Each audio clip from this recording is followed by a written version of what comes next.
அண்மைச் செய்தி. திருப்பத்தூர் மேரி இமாக்குலேட் பள்ளியில் நுழைந்த சிறுத்தை அந்த பகுதியில் பெரும் பதற்றத்தை ஏற்படுத்தியிருக்கக்கூடிய நிலையில் மாணவிகள் அனைவரும் பத்திரமாக வீட்டிற்கு அனுப்பி வைக்கப்பட்டிருப்பதாக தகவல் கிடைத்திருக்கிறது. சிறுத்தை புகுந்ததை அடுத்து மாணவிகள் அனைவரும் பத்திரமாக வெளியேற்றப்பட்டிருக்கிறார்கள்.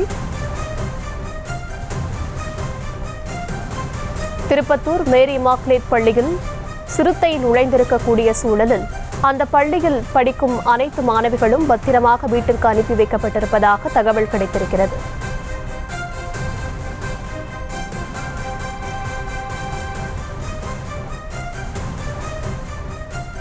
சிறுத்தையை பிடிக்கும் பணியில் வனத்துறையினர் தீவிரம் காட்டி வரக்கூடிய சூழலில் மாணவிகள் அனைவரும் பத்திரமாக வீடுக்கு அனுப்பி வைக்கப்பட்டிருக்கிறார்கள்.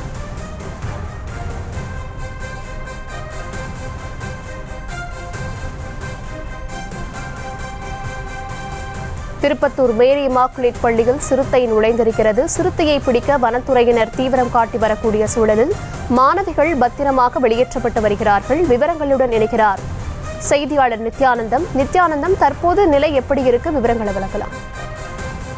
கண்டிப்பாக தர்ஷினி, அதாவது பாத்தீங்கன்னா திருப்பத்தூர் மாவட்ட ஆட்சி அலுவலகம் உள்ள மேரி இமாக்குலேட் பள்ளியில் சிறுத்தை ஒன்று நிகழ்ந்துள்ளதாக இதனை அறிந்த வனத்துறையினர் தீவிரமாக தீவிரம் காட்டி வருகின்றனர். இந்த நிலையில பாத்தீங்கன்னா பள்ளி மாணவ மாணவிகள் வெறும் அச்சமடைந்தனர். இந்த நிலையில பாத்தீங்கன்னா இதனை திருப்பத்தூர் வனச்சரக அலுவலர் சோழராஜன் மற்றும் வருவாய்த்துறையினர் அதை பிடிக்க தீவிரமான முயற்சியில் ஈடுபட்டு வருகின்றனர். இந்த நிலையில பாத்தீங்கன்னா பள்ளி மாணவ மாணவிகள் இந்த சம்பவம் இந்த பள்ளி மாணவர்கள் பெற்றோர்கள் மற்றும் உறவினர்கள் பாத்தீங்கன்னா பள்ளியில அவங்கள அதாவது பத்திரமாக வீட்டுக்கு கூட்டிட்டு போற முயற்சியில் ஈடுபட்டு வராங்க. இந்த நிலையில பாத்தீங்கன்னா பள்ளி மாணவ மாணவிகளை கூட்டிட்டு வர முயற்சியில் பாத்தீங்கன்னா அவங்களுடைய பெற்றோர்களை மிகவும் தீவிரமாக முயற்சி ஈடுபடுகிறாங்க. மேலும் பாத்தீங்கன்னா வெளியில இருக்கும் வாகனங்கள்ல பள்ளி மாணவ மாணவிகளை கூட்டிட்டு போறாங்க.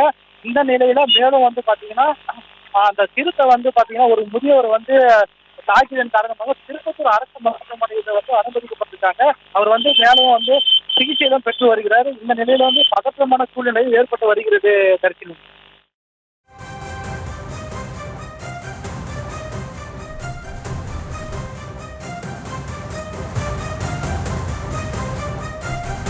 விவரங்களுக்கு நன்றி நித்யானந்தம்.